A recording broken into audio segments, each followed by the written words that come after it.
Hello everyone, welcome back to Pharma E-Class. I am Anindya Goswami and we were discussing the chapter heat transfer. So as a part of heat transfer, we are into the concluding part. We will conclude with heat exchangers and heat interchangers. So most of the pharmaceutical industries employ a variety of heat transfer equipment for different pharmaceutical functions, like for example maybe for the preparation of starch paste for the granulation, for weight granulation purpose, or maybe for distillation to extract some volatile oils or any other extractives, for evaporation purpose or for crystallization purpose. So let us come to heat exchangers. So these are the devices that are used for transferring the heat from one fluid, that is hot gas or hot stream, to the another fluid, that is a liquid, through a metal wall. So in heat exchanger, these are the devices which is used to transfer heat from one hot gas or maybe a stream to another liquid, that is a fluid, through a metal wall, that is an heat exchanger. And what is a heat interchanger? So these are the devices used for transferring the heat from one liquid to another, or from another gas, one gas to another, through a metal wall. So let us come to heat exchangers. We have to classify it. So on the basis of transfer of heat, heat exchangers can be classified into three basic types: the direct transfer type, the storage type, and the direct contact type. So come to direct transfer type, the hot and cold fluids are separated by a metal wall through which the heat is transferred from hot fluid to the cold fluid. For example, shell and tube heaters. Storage type, here first a hot fluid is flown through a porous solid medium to the heat of the medium, and then the cold fluid is flown through the hot solid porous medium to extract the heat from it. Next, this type of heat exchangers is not used in pharmaceutical industries for different purposes. Direct contact type, the hot fluid is passed through the cold fluid, and in this case the hot and the cold fluid are not separated physically. For example, steam is bubbled through a cold liquid. So these are the three basic type of classifications of heat exchangers. So come to single pass tubular heater, a type of heat exchanger. This is the diagrammatic representation. Come to its construction part. It consists of a bundle of parallel tubes. These are parallel tubes arranged parallelly, series of tubes, a bundle of parallel tubes which are relatively thin walled.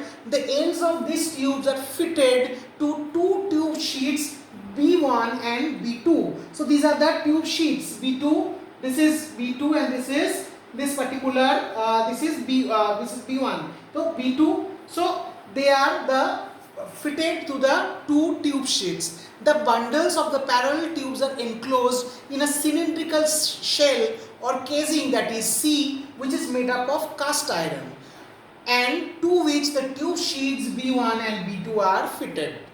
Next, two distribution chambers, namely the D1 and D2, are provided at each end of the casing, that is C.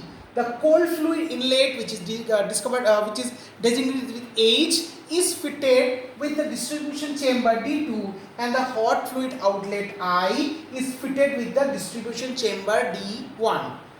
The steam inlet F, steam outlet K, called vent, which is called vent. This is the vent. This is steam inlet F. This is vent or K. This is the tube sheet B1. So the steam inlet F and the steam outlet K or vent, and the condensate outlet, which is G, is also fitted to the shell. Come to its working. Steam is introduced through the steam inlet F. Yes, through the steam inlet steam is introduced, and the space which surrounds the parallel tube. So steam we introduce through the inlet F into the space surrounding the parallel tubes, and heat is transferred to the cold liquid inside the tubes, and the steam is then condensed. The condensate is removed through the condensate outlet G, which is placed at the bottom of the casing, and non-condensate gases, if there is any, it escapes through the vent, which is K, provided at the top of the shell. the fluid to be heated is pumped through the cold fluid inlet, that is H. Yes, this is the cold fluid inlet through which, yes, this is the cold fluid inlet through which the cold fluid is being introduced and into the distribution chamber D1, which flows through the tubes and collects in the distribution chamber D2. Now heat is transferred from the stream to the cold fluid through the metal wall, and the hot fluid leaves the heater through the outlet I. Come to its advantage, it is provided with large heating surfaces because it is packed into a small volume. Come to its disadvantages, the velocities of the fluid flowing through the tubes are low because of large cross-sectional area or large surface areas. Next, the expansion of the tubes and the shell may take place due to the difference of the temperature, and this may lead to loosening of the tube sheets from the casing.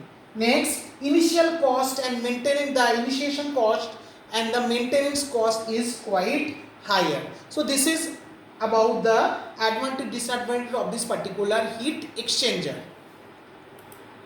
Come to the second type of heat exchanger, that is floating heat two-pass heaters. Come to its working, and this is the particular construction, and this is the particular come to its construction. So in this diagram we are seeing almost the same type of tube, but here we are having the floating heat two-pass type of heater. Let us come to the construction. It consists of a bundle of parallel tubes. They are enclosed in a shell or casing, as that was the previous exchanger. The right side of the distribution chamber is partitioned and the fluid inlet and outlet are connected to the same chamber. So this is the partition. So this is the hot fluid outlet and this is the steam inlet. This is this floating head. This is the condensate outlet. This is the shell or the casing. These are the tubes and this is the inlet for the cold fluid. So the partition is such that both have equal number of tubes, and on the left side of the distribution chamber is not connected to the casing.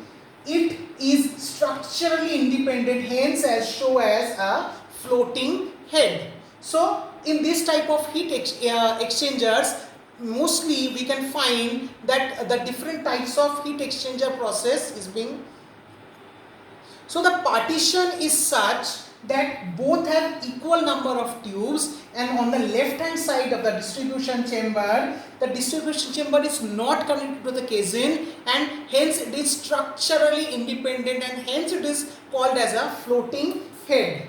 This is the floating head, this one. And the ends of the tube are fitted with the floating head. The casing is provided with steam inlet and a vent and the condensate outlet as well. Come to its working. Now steam is introduced to the steam inlet of the casing, that is the shell. The steam escapes through the condensate outlet fitted at the bottom. This is the condensate outlet, and the non-condensable gases, if there is any, it escapes through the vent. This is the vent. It escapes through the vent which is provided at the top.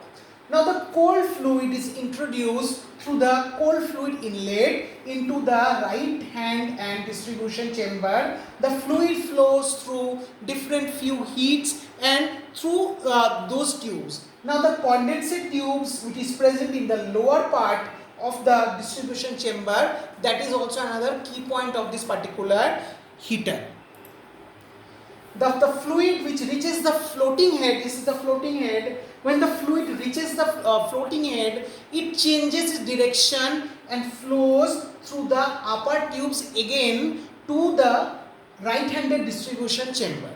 The hot fluid is taken out to the outlet, and during this particular process, the fluid in the tubes, it automatically gets heated due to the heat transfer through the metallic walls, and that's why it is an independent floating head, because the heat transfer is happening through the fluid because the tubes are heated and the tubes are getting heated due to the heat transfer through the metallic walls. Come to the advantages.